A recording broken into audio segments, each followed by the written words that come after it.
એવું થઈ રહ્યો છે કે આપણે બ્રહ્મથી જગત પેદા થયું હોવાથી જગતને અને બધી જ વસ્તુને આપણે સત્ય કહી રહ્યા છે. અને મહાપ્રભુજીના મત પ્રમાણે આપણે સમજીએ તો અત્યારે માયાના આચ્છાદિકા અને અન્યથા પ્રતીતિના કારણે અવિદ્યા અને અન્યથા જ્ઞાન આપણને થઈ રહ્યું છે જીવને. એટલે એને દૂર થવાથી પછી સ્વરૂપ બોધ થાય આપણને કે બ્રહ્મનો હું અંશ છું. તો એના પછી અહંતા મમતા પ્રભુમાં જોડાઈ જશે. તો પુષ્ટિ ભક્તિ માર્ગના સંદર્ભમાં કહ્યું. પણ નોર્મલ સેન્સમાં પણ જોઈએ તો અહંતા મમતાનો પછી શું રોલ એક એ સમજવું હતું. અને જો બધું સત્ય છે તો મિથ્યા સંસાર છે, બરાબર છે, અહંતા મમતાનું નામ સંસાર છે, પણ એ પણ તો સત્ય થશે ને, બધું જ તો સત્ય છે. તો આપણે સંસારને તો મિથ્યા કહી રહ્યા છે. એટલે ભલે જો, કારણ કે અત્યારે જો મારી કોઈ વસ્તુ મને લાગતી હોય કે આ વસ્તુ મારી છે, બટ એ જ અહંતા મમતાને આપણે પ્રભુ તરફ ડાયરેક્ટ કરીએ છીએ તો એ મિથ્યામાંથી પછી એ જ સત્યમાં કન્વર્ટ થઈ જાય છે. એટલે સત્ય અને મિથ્યા કહ્યું એ વિષય ઉપર ડિપેન્ડ કરે છે. કારણ કે જગતનો વિષય જો હું પસંદ કરું તો પછી એને હું મિથ્યા કહું છું, એને સંસાર કહું છું.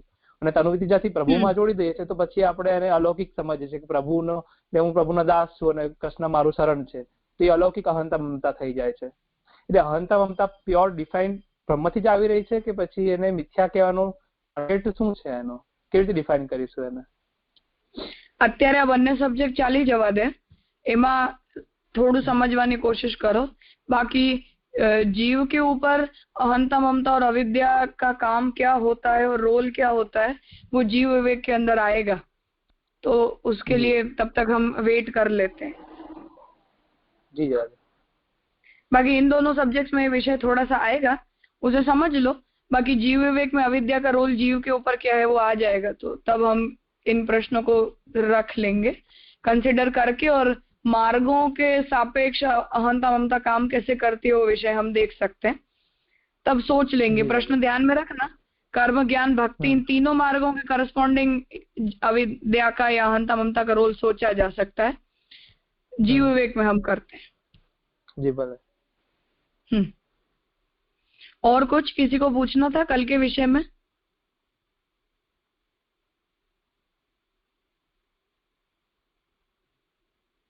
ठीक है, जूही कर आगे.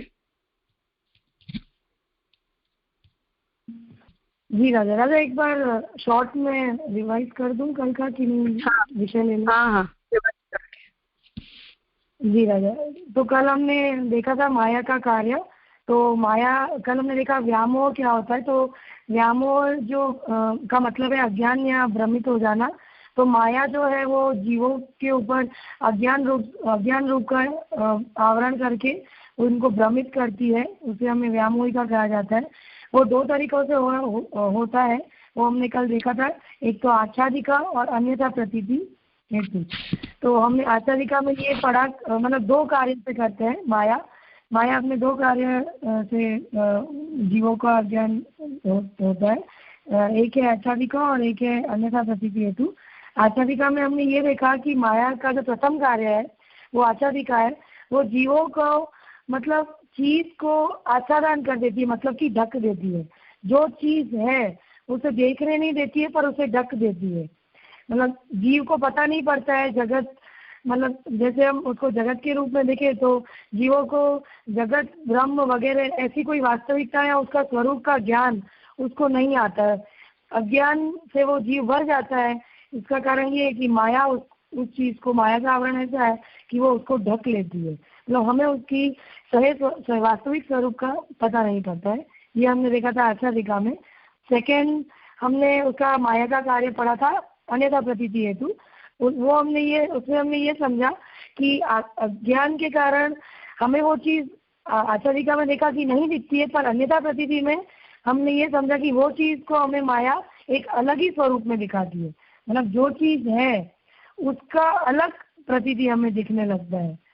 तो हमें वो चीज गलत लगने लगती है. जैसे कोई एग्जाम्पल अपन देखें तो यहाँ पे मिरर है पर अपन को मिरर नहीं लगता है, कि कोई और चीज लगती है. कि लाल कपड़ा है पर वो हमें लाल नहीं दिखता है, हरा दिखता है. तो इस वजह से जो चीज है वो हमें नहीं दिखती है, हमें किसी और ही चीज की वो प्रतीति करवाते हैं. फिर अहंता ममता भी लग जाती है इस अज्ञान के कारण. और ये मेरा है या ये सार्वजनिक है या ये तेरा है ये हमारा है, ये बात हमने मतलब माइंड में आ जाती है, क्योंकि हमें उस चीज का ज्ञान नहीं है. मतलब हमें वो चीज गलत दिख रही है, गलत दिखने के कारण वो अहंता ममता लगती है. तो ये सब चीज गलत है वो हमें नहीं पता पड़ता है, पर हम मेरा तेरा तो आता ही है। तो ये चीज हमने 2 कार्य देखे। फिर हमने व्यामोह की प्रक्रिया देखी कि पहला हमने सर्वप्रथम प्रक्रिया ये देखी कि वो जीव की बुद्धि में जो है वो अज्ञानता भर देती है और अज्ञान से उसको ढक देती है, कोई वास्तविक चीज देखने नहीं देती है। सेकंड प्रक्रिया का पॉइंट ये है, प्रोसेस ये है कि वो जगत के जो विषय है उसको पूरा मतलब जीव की मतलब सामान्य जीव की जो बुद्धि में वो जगत की जो मेन वास्तविकता है वो नहीं देती है, मतलब वो विषयों को जीव की बुद्धि में उत्पन्न कर देता है। मतलब माइक विषय आ जाते हैं जीव की बुद्धि में, तेरा मेरा ऐसा सब आ जाता है और अलग प्रतीति होने लगती है। फिर तीसरा हमने ये देखा था उसका कार्य कि बुद्धि में जो मतलब जो अपने बुद्धि में माइक ज्ञान भर गया है, माइक विषय, उसका रिफ्लेक्शन होता है। क्यों? क्योंकि हमें जगत को वास्तविक नहीं लगता है, दूसरी वास्तविकताओं की विषय के ऊपर आ जाता है। मेन जो विषय है उसका हमें विषय नहीं, पर हमें किसी और गलत चीज का रिफ्लेक्शन होने लगता है। फिर हमने उसके लास्ट पैराग्राफ में कल ये देखा कि जैसे छोटा बच्चे के एग्जाम्पल से देखा कि जैसे कोई छोटा बच्चा है उसे कुछ पता नहीं होता है कि वो अच्छी चीज क्या है, खराब चीज क्या है। तो अगर माँ बाप उसको ऐसा कहेंगे कि ये चीज अच्छी है या ये चीज खराब है, तो अभी उसे कुछ समझ में नहीं आता है, पर कोई चीज अच्छी होती है फिर भी उसको खराब दिखने लगती है, या कोई चीज खराब है वो भी उसको अच्छी दिखने लगती है। तो जीव के ऊपर माया का ऐसा असर आता है कि उसको कोई चीज समझ में भी नहीं आती और वो उस अज्ञानवश में उसमें वो मतलब कंफ्यूज मिक्स हो गया है। तो उसका माइंड जो वर्ड है बोड़वती जैसे जो गुजराती में वर्ड है, मतलब वो उसमें अटक गया है, ऐसे उसको सही वास्तविकता का पता नहीं पड़ रहा है। तो आगे हम विषयता का सब्जेक्ट देखेंगे। तो राजा लूं आगे? हाँ कर। જી રાજા, વિષયતા બુદ્ધિમાં ઉત્પન્ન થયેલા માઇક વિષયોને વિષયતા કહેવામાં આવે છે। हमारी बुद्धि में जो उत्पन्न हुआ माइक विषय है, जो हमने अभी आगे देखा कि कैसे माया द्वारा अपने माइक विषय बुद्धि में भर गए, उसे विषयता कहा जाता है। जगत में रहेला पदार्थों કે જેનું જ્ઞાન ઇન્દ્રિયો વડે આપણને થાય છે તેઓને ઇન્દ્રિય જ્ઞાન વિષય હોવાને કારણે વિષય કહેવામાં આવે છે।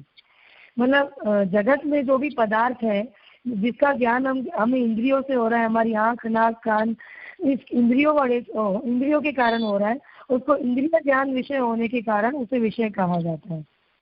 माया ने कारणे जीवनी बुद्धि में विषयता जगत नो विषय जेवा ज माइक विषयों सर्जन करीने ते विषयतानो प्रक्षेप जगतना विषयों ऊपर करे छे। आ कारणे जोनारने जगतमां विषयोनो शुद्ध अनुभव थवाना ठिकाणे विषयता मिश्रित विषयनो अनुभव थवा लागे छे। मतलब उस जीव पे विषय का आवरण आ गया है, माइक विषयों का आवरण आ गया है, तो उसे कोई भी चीज शुद्ध अनुभव, उसका शुद्ध अनुभव नहीं होता है। जो भी है उसको विषयता मिश्रित, मतलब कि माइक विषयता है, मतलब जो भी विषयता है हमारी इंद्रियों वड़े, जो भी इंद्रियों से हो रहा है हमको, उसका मिश्रण के साथ हमको उस विषय का अनुभव हो रहा है। जो प्योर चीज है उसका एक्सपीरियंस हमें नहीं हो रहा है, पर कुछ मिक्सचर के साथ उस चीज का हमें एक्सपीरियंस हो रहा है। आ अनुभव में विषयों अनुभव तो यथार्थ ज होय छे, परंतु विषयतानो अनुभव मायाजन्य होवाथी असत्य होय छे। दाखला तरीके ફૂદરડી ફરતા માણસને આસપાસની બધી સ્થિર વસ્તુઓનો ગોળ ગોળ ફરતી દેખાતી હોય છે। આ અનુભવમાં આસપાસ રહેલ ટેબલ, ખુરશી, દિવાલ વગેરે વસ્તુઓના રંગ, આકાર, દૂરી વગેરેનો અનુભવ તો યથાર્થ જ હોય છે, પરંતુ તે વસ્તુઓનું ગોળ ગોળ ફરતું દેખાવું अवास्तविक હોય છે।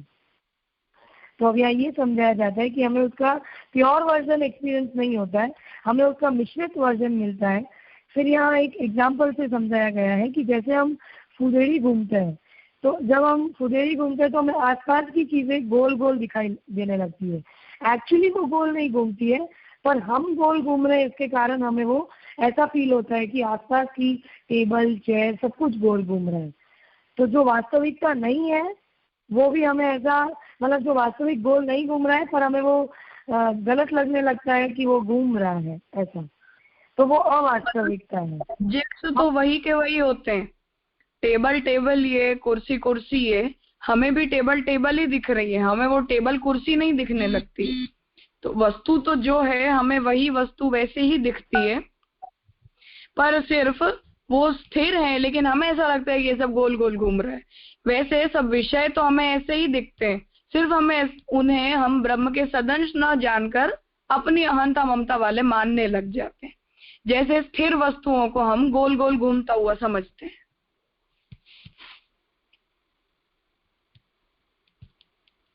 जी राजा। આ જ પ્રકારે જગતના ટેબલ, ખુરશી, ઘર, પરિવાર, સંપત્તિ વગેરે જે પણ કોઈ વિષયનો અનુભવ આપણને થતો હોય છે તે અનુભવ તો યથાર્થ જ હોય છે, પરંતુ આ અનુભવની સાથોસાથ ટેબલ ઉત્પન્ન થઈ, ટેબલ નષ્ટ થઈ, ટેબલ સારી છે, ટેબલ ખરાબ છે વગેરે ને જે અનુભવ થાય છે તે માયાજન્ય કે વિષયતા રૂપ હોવાને કારણે અવાસ્તવિક અસત્ય હોય છે। આથી વિષયતાનો અનુભવ એ આપણો બ્રહ્મ હોય છે। मतलब सब चीजें तो वही की वही है, पर हमें वो असत्य लगने लगती है, हमें वो गलत लगने लगता है, हमें गलत अनुभव हो रहा है, क्योंकि जैसे घर परिवार जो भी है वो सब है तो वही, वो हमें अनुभव सही हो रहा है, पर उनके साथ साथ जैसे वो जो टेबल वहाँ पड़ी है वो टेबल हमें टेबल दिख रही है, पर हमें बाद में उसमें विषय दिख रहा है कि टेबल उत्पन्न हुई, टेबल नष्ट हुई, ऐसा हमें अनुभव होने लगता है। टेबल अच्छी है, टेबल खराब है, ऐसे अनुभव होने लगते हैं। तो ये विषयता रूप होने के कारण होता है। हम हमारे जो अहंता ममता का आवरण आया है इसके कारण हमें ऐसी चीजें लगती है। तो ये असत्य है, अवास्तविकता है, और ये अपना ब्रह्म है, ये मतलब सही अनुभव नहीं है, ये ब्रह्म है। जी राजा। तो यहाँ मतलब जैसे एग्जाम्पल है ना, ये जो कहा है कि घर संपत्ति ये सब जो है ये सही है, पर एक्चुअली अगर घर संपत्ति को भी अगर हम ऐसा माने, घर है पर घर किसका है, जब मैं उसको मेरा बोलूंगी, मेरा घर है, तब वो असत्य है। पर जब मैं बोलती हूँ हाँ ये खाली घर है, तो वो वास्तविकता है ना, मतलब वो सही है। हाँ, ये ब्रह्म का सदंश है, ये सत्य है, पर ये मेरा है, ये झूठ है। जी राजा। जी राजा। राजा मेरा एक क्वेश्चन था। हाँ, अगर हम ऐसा मतलब मेरा है, ये आपका है, ये सार्वजनिक है, ऐसा अगर बोलेंगे नहीं तो दुनिया चल ही नहीं पाएगी। तो माया को तो पॉजिटिव सेंस में लेना चाहिए ना, कि प्रभु की इच्छा माया है, उसके कारण ही दुनिया चल रही है। वरना आप बोलोगे कि ये मेरा नहीं है, ये आपको ले जाना है तो ले जाओ, इस पे मेरा कोई हक नहीं है, ये तो दुनिया चलेगी नहीं। तो माया को पॉजिटिव सेंस में लेना चाहिए ना। माया की जरूरत हमें है, विदाउट माया हम जी नहीं सकते, दुनिया चल नहीं सकती, ये बात सही है। पर हम उन्हें अपना माने, अपने तरीके से उसे यूज करें, यहाँ तक प्रॉब्लम नहीं है। लेकिन परिस्थिति वशात उस वस्तु के नहीं होने और होने से हमें जो सुख दुख की फीलिंग होती है, इसमें प्रॉब्लम है। हम अपनी आत्मा को फाइनली उसके साथ रिलेट कर देते हैं, ये प्रॉब्लम है। जीव विवेक में वो अध्यास का विषय आएगा, तब ये बात स्पष्ट होगी कि माया का रोल कहाँ तक उपकारक होता है और कहाँ जाके वो प्रॉब्लमेटिक बन जाता है। ठीक है, ठीक है। यहाँ मैंने जैसे कल कहा ना, सिर्फ उतने सेंस में ही इस बात को समझो कि प्रपंच विवेक के सब्जेक्ट में जड़ पदार्थों को शंकराचार्य जी ने जैसे माया मिश्रित ब्रह्म से उत्पन्न माना, उसके बदले हम ब्रह्म से डायरेक्टली जगत की उत्पत्ति बोलना चाहते हैं। माया का मिश्रण उत्पत्ति में नहीं है, माया का मिश्रण सिर्फ जीवात्मा की आंखों के ऊपर अविद्या के आवरण के रूप में है। इतना बेसिकली यहाँ समझाना चाहते हैं। बाकी उसका जो स्पष्ट रोल है, उसके फायदे और उसके जो नुकसान है, वो जीव विवेक में समझाए जाएंगे।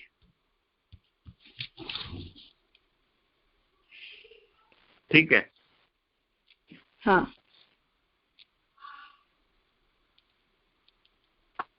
જી રાજા કરી. હા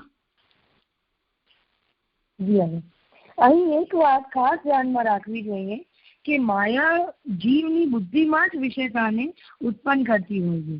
જગતના વિષયો સાથે માયા કોઈ પણ પ્રકારની છેડછાડ કરતી નથી, કારણ કે जगत तो ब्रह्म જ बनावी હોય છે. यहाँ अपन को एक बात ध्यान से समझनी है कि माया जो है वो जीव की बुद्धि में ही वो विषयता का उत्पन्न कर रहा है. जगत के कोई विषयों के साथ माया कोई प्रकार का छेड़छाड़ या उसको अवास्तविक या असत्य नहीं कर रही है या असत्य बता नहीं रही है, पर वो सिर्फ जीव की बुद्धि में ही ऐसे विषयता को उत्पन्न कर रहे हैं. क्यों? क्योंकि जगत में कुछ भी चेंज नहीं है, जगत तो ब्रह्म ने बनाया है. आથી વિષયની માત્ર અનુભૂતિ જ અવાસ્તવિકતા રૂપે થતી હોય છે. માયાના ધર્મો જીવની માત્ર બુદ્ધિને જ પ્રભાવિત કરતો હોય છે. તે ધર્મો વિષય જગતમાં પ્રવેશતા જ ન હોવાથી જગત અવાસ્તવિક થઈ જતું નથી. मतलब ये जगत तो ब्रह्म ने ही बनाया है, तो वो सिर्फ जीव की बुद्धि में ही विषयता का उत्पन्न होता है. कुछ भी जगत में असत्य या जगत की कोई भी चीज असत्य को नहीं मान सकते हैं. मात्र जीव की बुद्धि में ही वो चीज प्रभावित होती है और वो प्रवेश करती है. इसलिए हमें जगत की कोई भी विषय को या जगत के धर्म को किसी को भी अवास्तविकता है ऐसा नहीं मानना चाहिए. मतलब शंकराचार्य जी के जैसे जगत को मिथ्या मानने की जरूरत नहीं है. जगत को ब्रह्म ने अपनी इच्छा से पैदा किया है, ब्रह्म ही उस जगत के अभिन्न निमित्तोपादान कारण है. जगत जो है वो ब्रह्म का अविकृत परिणाम है. ऐसे जगत को ब्रह्म से रिलेटेड मानना चाहिए, उसे ब्रह्म के साथ रिलेट करके जगत को मिथ्या कहने की जरूरत नहीं है, क्योंकि जगत सत्य है. ये यहाँ कंक्लूजन है इस बात का.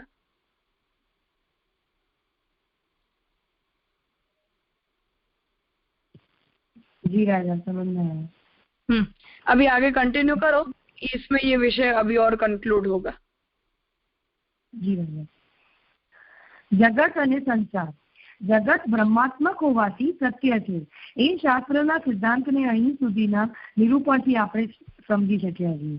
આમ છતાં શાસ્ત્રમાં અનેક ઠેકાણે આ બધું અસત્ય છે, મિથ્યા છે, બ્રહ્મ છે આવું નિરૂપણ જોવા મળે છે. તો આ વિરોધાભાસનું નિરાકરણ કેવી રીતે થઈ શકશે? मतलब अब यहाँ ऐसा बताया गया है कि जो जगत ब्रह्मात्मक है, हमने देखा ये जगत ब्रह्म नहीं बनाया है, वो सत्य है. ये सिद्धांत हम अभी आगे स्टार्ट से लेकर अभी तक अपन यही समझते आए हैं. फिर कोई बहुत सारे शास्त्र में अलग अलग जगह अपन ने ये देखा कि सब असत्य है. बहुत सारे जो नैयायिकों शंकराचार्य सब ने ऐसा कहा कि मिथ्या है, जगत ब्रह्म है. तो ये सब भी देखने मिला. तो अब ये जो विरोधाभास है, ऑपोजिट चीज है, उस चीज का अपन सोल्यूशन कैसे करेंगे? खरेखर जोता तो शास्त्र में कोई पण जातनो विरोधाभास छे ज नहीं. तेमां छतां ज विरोधाभास आपणे जणाय छे. तेनुं कारण जगत अने संसार ने एक समझी बेसवानी गंभीर भूल छे. जगत अने संसार ए बंने अलग अलग वस्तु छे. मतलब सही में अगर शास्त्र में देखा जाए तो विरोधाभास कुछ ऑपोजिट तो कुछ है ही नहीं. तेम छतां भी मतलब और भी पर हमें विरोधाभास लगता है, ऐसा ऑपोजिट लगता है कि कोई बोल रहा है सत्य है, कोई बोल रहा है नहीं है. ऐसी चीजें क्यों आ रही है?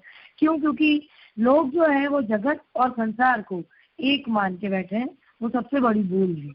जगत और संसार को एक नहीं मानना है, वो दोनों अलग अलग चीज है. जगत ए ब्रह्मना चैतन्य અને આનંદ ગુણધર્મના તિરોધાન પૂર્વક સત ગુણધર્મથી પ્રકટ થયેલ નામ રૂપ કર્માત્મક જળ સૃષ્ટિ છે. જગત બ્રહ્માત્મક હોવાથી સત્ય છે. जगत कभी पण असत्य के मिथ्या हो ही सकતું નથી. जगत जो है वो ब्रह्म के चैतन्य और आनंद गुणधर्म से तिरोधान पूर्वक जो सत गुणधर्मों से प्रकट किया हुआ एक नाम रूप कर्मात्मक सृष्टि है. तो और ये पूरी ब्रह्मात्मक ही है, तो वो कभी भी वो सत्य ही है, वो असत्य या मिथ्या नहीं हो सकती है. जगतमाना जीवो मायाना प्रभावમાં આવીને પોતાની અહંતા અને મમતા વડે બ્રહ્માત્મકને જગતથી ભિન્ન પોતાની એક કાલ્પનિક સૃષ્ટિ બનાવે છે. ત્યારે તેવી તે અહંતા મમતા નિકા સૃષ્ટિને સંસાર કહેવામાં આવે છે. अच्छा, मतलब जगत में जो जीव के ऊपर जो माया का प्रभाव आया है, उसके ऊपर जो अहंता ममता का प्रभाव आया है, उसके कारण वो दो अलग अलग चीजें, मतलब जगत और संसार को दोनों को अलग अलग, मतलब अलग चीज है. वो दोनों को मतलब एक काल्पनिक सृष्टि अपनी बना देता है. वो जगत को मतलब जगत में ब्रह्मात्मक है, वो सत्य को नहीं मानता है और एक अपनी ही काल्पनिक सृष्टि बनाता है. क्यों? क्योंकि उसके ऊपर अहंता ममता का आवरण है और जो वो अहंता ममता के द्वारा जो वो अपनी सृष्टि सोचता है, उस सृष्टि को संसार कहा जा रहा है कि मेरा तेरा बना के जो संसार है, राजा वही संसार ना. ये मेरा घर, मेरे पापा या मेरी, जिसमें मेरा आ रहा हो, ऐसा ही ना राजा. हाँ हाँ जी राजा. जहाँ भी हम हमारे संबंधों को वस्तु के साथ जोड़ देते हैं वो सब मिथ्या होता है, और जहाँ हम उसे ब्रह्म के अंश या ब्रह्म के कार्य के रूप में समझते हैं उतना ज्ञान सत्य होता है.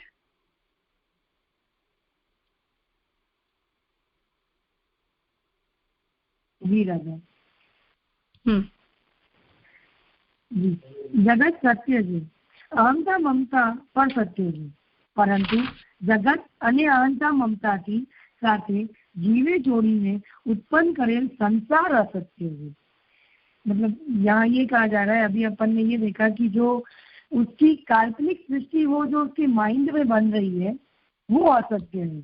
और यहाँ ऐसा कहा जा रहा है कि अहंता ममता जो जीव के साथ जुड़ी हुई है वो असत्य नहीं है, वो सत्य है. परंतु अहंता ममता के साथ जुड़ी हुई वो जीव के, उसकी बुद्धि में जो वो जीव भरी, मतलब अहंता ममता जो उसकी बुद्धि में जो है और उसके द्वारा वो जो एक अलग ही सृष्टि संसार बन रहा है वो असत्य है. मेरा तेरा और जो भी अपने इमोशन भी वो सब असत्य है. માયાના પ્રભાવ હેઠળ જીવે માયિક ધર્મોને જગત ઉપર ઠોકી બેસાડ્યા છે. એ માયિક ધર્મો જીવને જગતથી ભિન્ન કોઈ એક અવનીજ સૃષ્ટિ દેખાડે છે.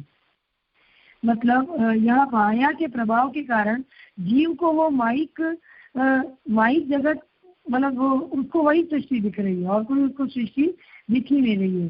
ये माइक धर्मो जीव ने जगत की भिन्न कोई एक सृष्टि देखा रही है. मतलब जो रियल सृष्टि है, जो रियल जगत है वो उसको दिखाई नहीं रही है. और जो माया के कारण जो अपन ने सेकेंड प्रोसेस में देखा था, जो अपन ने अन्यथा प्रतीति हेतु देखा, उसमें जो था कि हमें वो भिन्न ही चीज दिखाता है. वही चीज यहाँ एक्सप्लेन हो रही है कि वो जो सृष्टि है उससे एकदम अलग ही सृष्टि अपन को बता रहे हैं, वो माया के कारण. संसार रूप ये माइक सृष्टि जीव ने वास्तविकताથી दूर ले जाएगी. हमको वो जो ट्रुथ है, जो वास्तविकता है, उससे ये संसार अपन को दूर लेके जा रहा है. फिर जीव ने હું માં તા તથા તારા મારા માં એવી ફસાવી દે છે કે જેથી જીવને પ્રભુ ભૂલી જાય, જીવ પ્રભુને ભૂલી જાય છે. जी राजा, कुछ कोई बोल रहा है क्या? नहीं, मैं नहीं बोल रही थी. बस मतलब बात इसमें ये है कि इसलिए हम ब्रह्म को जगत में ढूंढ नहीं पाते, हमें वो जगत में ब्रह्म दिखाई ही नहीं देते, वो इस वजह से होता है.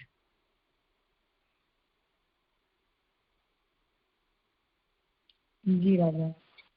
जी राजा, वही यहाँ कहा कि अगर वो जीव जो है वो मेरा तेरा में इतना ज्यादा फंस जाता है कि वो संसार में फंस जाता है कि वो प्रभु को भी भूल जाता है और वो मेन वास्तविकता से एकदम दूर चला जाता है कि हम प्रभु के अंश हैं, हम प्रभु के अंश, हम भूल जाते हैं. भगवान बने वो हमें दिखाई नहीं देता है, ये मेरा तेरा है, बस इसी के अंदर हमारी बुद्धि लग जाती है. राजा, मेरा एक प्रश्न है. हाँ, ये बात तो एक ही हुई ना. मतलब एग्जाम्पल मैं ऐसा देना चाह रहा हूँ कि कौवा काला है तो शंकराचार्य जी कह रहे हैं कि कौवा काला नहीं है, कौवा लीला है. मतलब एग्जाम्पल दे रहा हूँ. और महाप्रभु जी कह रहे हैं कि कौवा काला नहीं है पर तुमने लीले चश्मे पहन के रखे इसीलिए कौवा लीला दिख रहा है. पर दोनों बात तो वही कह रहे हैं ना. महाप्रभु जी ऐसा नहीं कह रहे हैं. महाप्रभु जी कह रहे हैं कि वो जो तुम्हें दिख रहा है वो तुम्हें सत्य ही दिख रहा है. कौवा कौवा ही है. नहीं, हमें हमने हमने पढ़ा ना कि वो माया तुम्हारी बुद्धि को माया भ्रष्ट कर देती है, तो वो जैसा है वैसा नहीं दिखता है। हमें क्या दिख रहा है? ये कौवा बुरा है, हम ये देखते हैं। इसे महाप्रभु जी संसार कह रहे हैं। ये कौवा ब्रह्म का चिदंश है, ब्रह्म ने इस रूप को धारण किया है, इसमें ये बुद्धि में कोई दोष नहीं।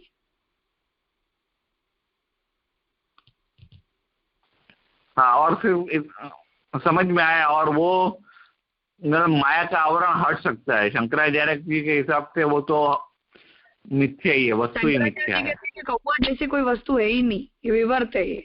हाँ हाँ, नहीं मैं वही बोल रहा हूँ राज। हाँ बोलो।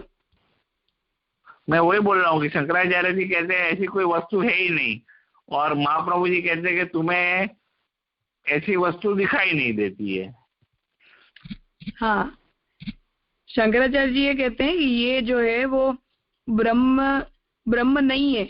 ब्रह्म अपने आप को माया के दर्पण में ऐसा समझ रहे है कि ये मैं बन गया हूँ। ये शंकराचार्य जी तो ये भ्रांति ब्रह्म की भ्रांति मानते हैं ना। और महाप्रभु जी ये कहते हैं कि ये ब्रह्म की भ्रांति नहीं है, ब्रह्म ही इस रूप में बने हैं, ब्रह्म का ही चिदंश है। लीला के लिए भगवान ने ही इस नाम रूप को धारण किया है। पर जब हम उसके बारे में ये स्टेटमेंट देते हैं, उसे ब्रह्म की लीला न समझकर, ये कौवा गंदा है, ये कौवा मुझे पसंद नहीं है, ये जो हमारी बुद्धि है, ये संसार है। ये कौवा ब्रह्म का रूप है, ब्रह्म का चिदंश है, ये जगत है, वो सत्य है। ठीक है राजा, समझ में आया कि हाँ। वो सिर्फ एग्जाम्पल के लिए बोला था मैंने, पर हाँ, समझ में समझ गई। हाँ, वो तो मैं समझ गई। पर तात्पर्य ये है कि महाप्रभु जी को टेबल है, इसमें कोई प्रॉब्लम नहीं है। वो टेबल ही है। हमें अपने आसपास जितने भी विषय दिखाई देते हैं वो सब कुछ सच्चे हैं। इन सभी नाम रूपों को भगवान ने अपनी इच्छा से ही धारण किया है। लेकिन हम उन्हें भगवान की लीला समझ पाए तो ऑब्जेक्शन नहीं है, पर हम उन्हें जब अपने आप से रिलेट कर देते हैं तब महाप्रभु जी कहते हैं कि ये ठीक नहीं है। क्योंकि अगर हम दुनिया में जैसे कौवा है, अब उसे भगवत इच्छा ही मान लें और उससे हमें उसे भगवान का रूप मान लें, तो कौवा हमें बुरा नहीं लगना चाहिए। या हमारी जीवन में जो कोई भी घटना बनती है या आसपास के लोग हमारे साथ जैसे भी बिहेव करते हैं, उन सब में भले हम रिएक्ट दुनिया में सब करते हैं वैसे ही करें, पर आंतरिक रूप से अगर हम ये समझें कि ये सब कुछ प्रभु की इच्छा से हो रहा है, तो उन अच्छी बुरी घटनाओं में ना तो हमें सुख होगा ना तो हमें दुख होगा। उसे हम भगवान की लीला के रूप में रिलीज कर सकते हैं, अपने पर्सनल सुख दुख के रूप में नहीं। ये महाप्रभु जी का पर्सपेक्टिव है। परफेक्ट, ठीक है, समझ में आया। राजा बट हाँ बोल। राजा, जैसे आपने अभी कहा, जैसे अगर वो कौवा है तो महाप्रभु मतलब कौवा है तो वो एक्चुअली ब्लैक है, और जैसे अब मुझे वो अगर सपोज ग्रीन दिखता है, ठीक है, तो फिर महाप्रभु जी हमें ये एक्सप्लेन कर रहे हैं कि मुझे जो कौवा ग्रीन दिख रहा है वो मतलब मेरी माया के कारण दिख रहा है, वो मुझे ऐसा नहीं समझा रहे हैं, पर वो मुझे ये ठाकुर जी की लीला है ये ऐसा करके समझा रहे हैं कि नहीं, ऐसा समझा रहे हैं कि ये तेरे माइंड में ग्रीन है, एक्चुअली वो ब्लैक है। मतलब वो मुझे वो चीज सही करके महाप्रभु जी समझाना चाहते हैं ना कि तुझे गलत दिख रहा है क्योंकि वो तेरे ऊपर माया का आवरण है, कौवा तो है ही बट तुझे गलत दिख रहा है। और कि मैं ऐसा मान लूं कि वो ठाकुर जी की इच्छा है, ऐसे नहीं, हमारी गलती है। हम उस माया की वजह से उसे ऐसा देख रहे हैं, ये हमारी प्रॉब्लम है।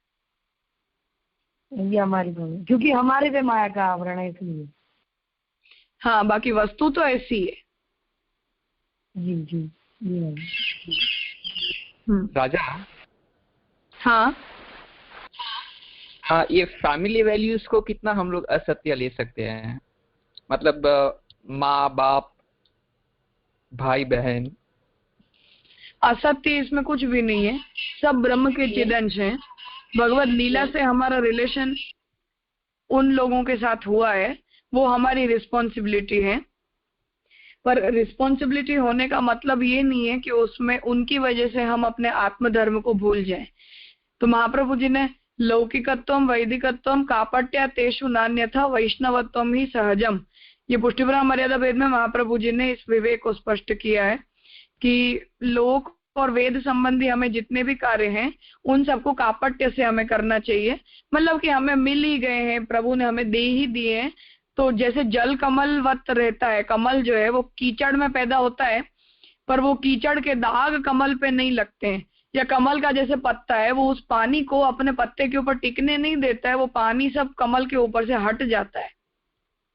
तो जैसे कमल पानी के अंदर रहते हुए भी उससे अलग रहता है, वैसे इंसान को अपने परिवार में रहते हुए देह धर्मों का पालन करते हुए भी आत्म धर्म को मुख्यता देकर और देह धर्मों का निर्वाह करना चाहिए। पर जब भी हम ऐसा बिहेव करने लगे कि हमने देह धर्म को मुख्यता दे दी और आत्म धर्म को निग्लेक्ट कर दिया, तब फिर वो तुम्हारी गलती है, फिर वो जगत नहीं है, फिर तुम संसार में जी रहे हो। और जब तक हम आत्म धर्म के ऊपर फोकस करके और देह धर्मों का निर्वाह अपनी कर्तव्य बोध से करें, सुख दुख का अनुभव किए बिना तटस्थता से, तब तक तुम जगत में जीवित हो, ऐसा मानना चाहिए। ऐसा नहीं है कि उन सबको छोड़ देना है या घर छोड़ के निकल जाना है, ऐसा महाप्रभु जी का तात्पर्य नहीं है। उसी घर में रहो, उन्हीं परिवार के लोगों के साथ रहो, भगवत समर्पित हम उन्हें अगर कर पाते हैं तब तो वो हमारी ममता आदिदेवी की ममता है। फिर हमें प्रभु के सेवकों से प्रेम होना चाहिए, हरि गुरु वैष्णव को समान मानना चाहिए।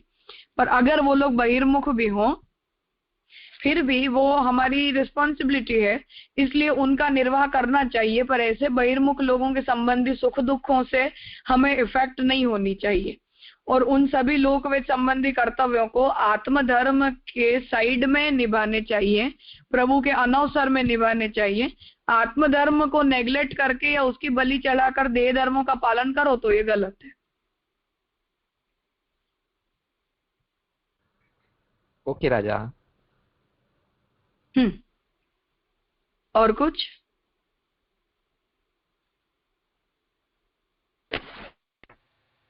એટલે આપણે જે ટેબલનો એક્ઝામ્પલ સમજાવ્યું ને કે મહાપ્રભુજીના મત પ્રમાણે વસ્તુ તો આપણે બધી ફરતા હોઈએ ત્યારે દેખાય જ છે, પણ ખાલી ગોળ ગોળ ફરતી દેખાય એ આપણો ભ્રમ હોય છે। એકચ્યુઅલીમાં વસ્તુ गोल गोल ફરતી નથી। તો આ શંકરાચાર્યજીના મત પ્રમાણે આ એક્ઝામ્પલને કઈ રીતે રિલીઝ કરી શકે? शंकराचार्य जी ऐसा कहना चाहते हैं कि वो वस्तु है ही नहीं, माया ही तुम्हें उन सब वस्तुओं को दिखा रही है। वो वस्तु न टेबल एग्जिस्ट करता है, न कुर्सी एग्जिस्ट करती है, न दुनिया का कोई विषय एग्जिस्ट करता है, ये सब कुछ मिथ्या है। महाप्रभु जी कहते हैं ये सब कुछ सत्य है, सिर्फ गोल गोल दिखाई दे रहे हैं, इतना ही मिथ्या है। हाँ हाँ बराबर है, समझ में।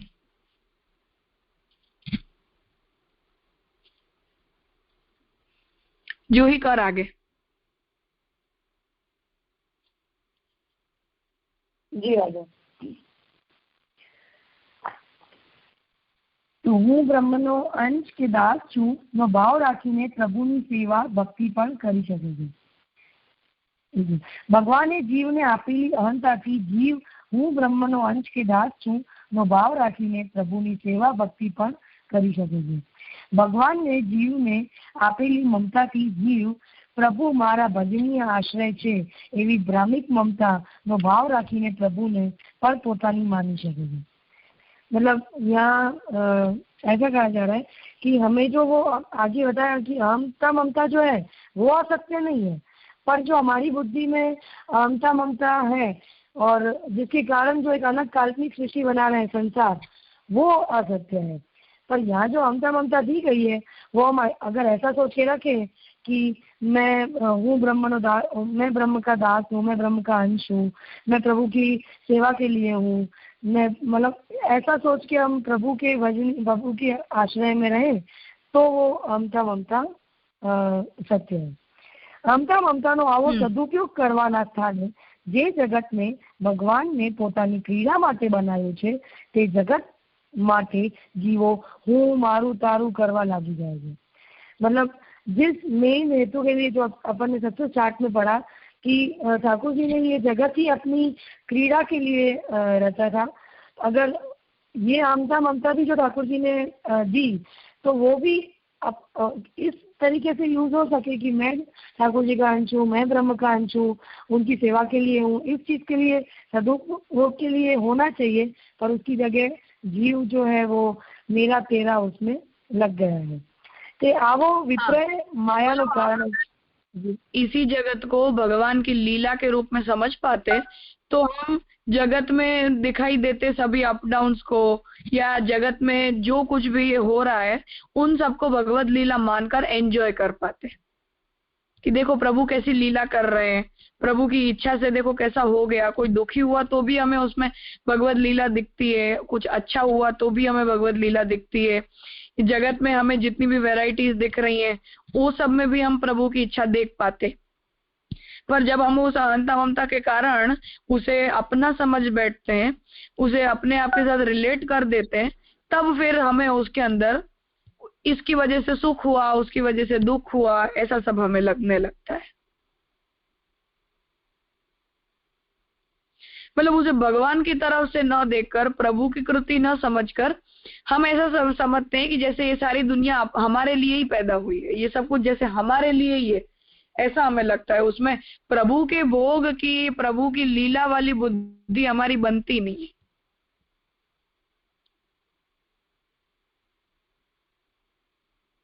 जी राजा। जी।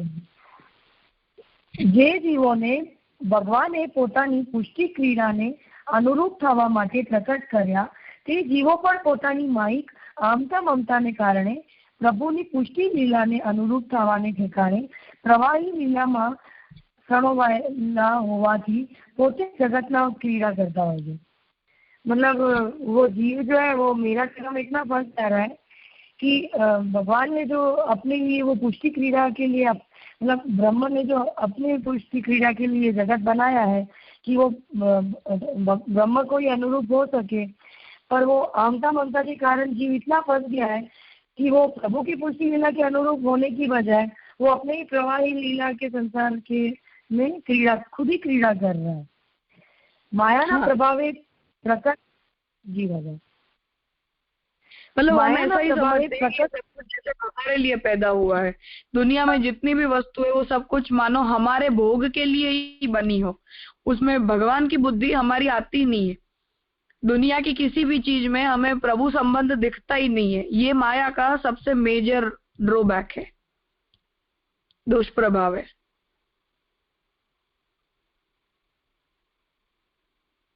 जी राजा।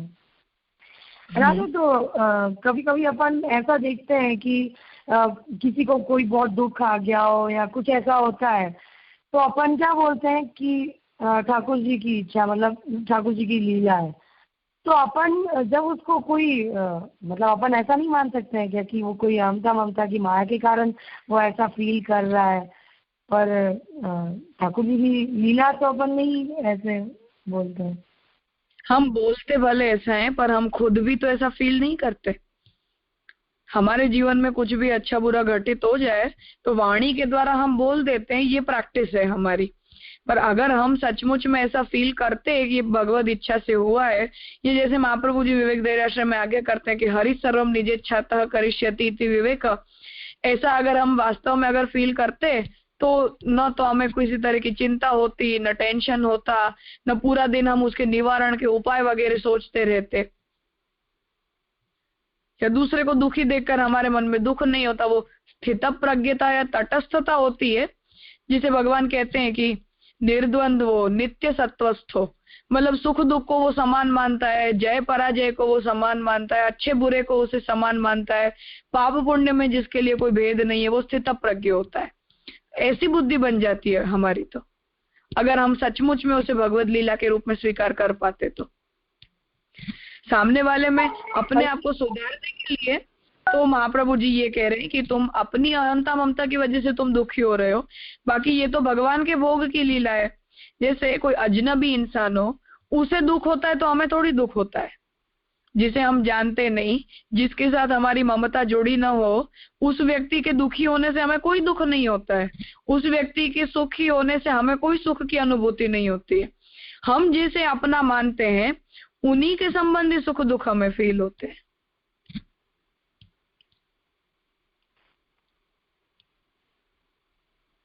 तो तटस्थ हो जाना या स्थितप्रज्ञ हो जाने का मतलब ये है कि जो हुआ ये सब कुछ तो भगवान ने किया है, इसमें मैं थोड़ी इसमें रिलेटेड हूँ। मेरा काम तो प्रभु की भक्ति करना है, प्रभु का मैं तो सेवक हूँ। तो भगवत इच्छा से जैसे होता जाता है वैसे वैसे फ्लो में हमें चलना चाहिए, इसमें मेरा कर्तृत्व नहीं है, ऐसा बोध हमें होना चाहिए। जी राजा पर जैसे ना अपन ऐसा ही सोचते हैं कि कोई दुख आता है या कुछ भी होता है कि ये भगवत इच्छा से हुआ है, ऐसा अपन दूसरों को भी बोलते हैं कि ठाकुर जी की ऐसी इच्छा होगी। पर सच में जब उसको जो दुख आया होता है वो उसके अहंता ममता उसके माया रूप के आवरण के कारण हुआ होता है या सच में ही ठाकुर जी की लीला होती है? मतलब ऐसे दोनों हो सकता है। हम इसे ठाकुर जी की लीला बोलकर और अपने दुख को हल्का करना चाहते हैं। अच्छा, पर एक्चुअली तो निवारण का उसके उपाय अहंता ममता हाँ वो तो सवाल ही नहीं है ना, वो तो हमें हमारी अहंता ममता की वजह से ही आया है। पर अपन ऐसा बोलते हैं कि भगवत इच्छा है, ठाकुर जी की जैसी हाँ, इच्छा ताकि है। वो दुख भारी ना पड़े इसलिए। जी राजा। पर फील तो हम नहीं करते हैं ना ऐसा। दुख तो हमें होता ही है, हम रोते भी हैं ना, टेंशन भी होता है ना, उसके बारे में सोचते रहते हैं, उद्वेग हो जाता है, ठाकुर जी में मन नहीं लगता है, ये सब उसके प्रभाव तो हमें दिखाई देते ही हैं। जी राजा।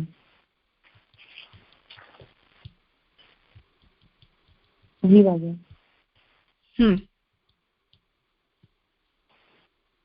जी राजा आगे करते हैं। हाँ। માયાના પ્રભાવે પ્રકટ થતી અહંતા મમતાના આવા દુરુપયોગ દ્વારા પોતાનું અહિત કરતા જીવોને તેમના સાચા કર્તવ્યનું ભાન કરાવવા માટે અહંતા મમતા જન્ય સંસારને મિથ્યા અસત્ય કે બ્રહ્મરૂપ કહેવામાં આવતું હોય છે. જગત એ પરમાત્માનું ક્રિયાગર છે, તે દુઃખરૂપ નથી. જગતના અલૌકિક સ્વરૂપને જાણીને પ્રત્યેક જીવાત્માએ આ જગતના પોતપોતાનું કર્તવ્યનું निर्धारण करવું चाहिए. मतलब यहाँ ऐसा कहा जा रहा है कि हम जीव जो है वो माया के प्रभाव के कारण उस अहंता ममता का दुरुपयोग कर रहा है. मतलब उस तभी उसको वो अहंता ममता से जो संसार दिख रहा है वो मिथ्या है या वो असत्य है, वो ब्रह्म रूप है, ऐसा लगता है. पर एक्चुअली जगत जो है वो एक परमात्मा का क्रियागर है, वो बिल्कुल भी दुख रूप नहीं है. जगत के जो अलौकिक स्वरूप को अगर अपन अच्छे से जान लेते हैं और हम उसे समझ लेते हैं, हर एक जीवात्मा उसको अच्छे से समझ लेता है, तो वो अपने अपने सॉल्यूशन को खुद मतलब निकाल सकता है या निकालने चाहिए. जी मैम. ठीक है, तो प्रपंच विवेक यहाँ संपन्न होता है. जगत के विषय में महाप्रभु जी जो भी हमें समझाना चाहते थे तत्व सिद्धांत, उन्हें हमने यहाँ तक अभी देखा है. अभी माया, अविद्या, अहंता, ममता, ये सब विषय नेक्स्ट सब्जेक्ट जो है जीव विवेक, उसके अंदर अभी कंटिन्यू होंगे. तो वो इस विषय में अगर कुछ अधूरा लगता हो या ना समझ में आता हो तो नेक्स्ट चैप्टर में वो बात समझ में आ जाएगी. थोड़ा वेट कर लो, अध्यास आदि का विषय आएगा और उसकी निवृत्ति में विद्या, अविद्या, ये सब विषय आएंगे, तब ये सब ज्यादा स्पष्ट हो जाएगा. जगत के विषय के जो मुख्य मुख्य जो वाद थे उन्हें यहाँ अभी तक समझाया गया है. ठीक है, तो आज यहाँ रखते हैं. आगे के विषय को हम नेक्स्ट वीक से कंटिन्यू करेंगे, जीव विवेक को स्टार्ट करेंगे. तब तक एक और बार, अभी सैटरडे 2 दिन में प्रपंच विवेक को एक बार पढ़ लेना पूरा सब्जेक्ट. और कुछ भी अगर नहीं समझ में आया हो, कोई विषय डिफिकल्ट लगता हो, तो हम सोमवार को एक बार और उसे डिस्कस करके और फिर जीव विवेक स्टार्ट करेंगे. जी राजा.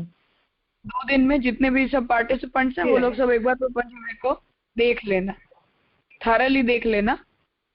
कुछ ना समझ में आया हो कोई कंसेप्ट तो डिस्कस करके आगे बढ़ेंगे. जी.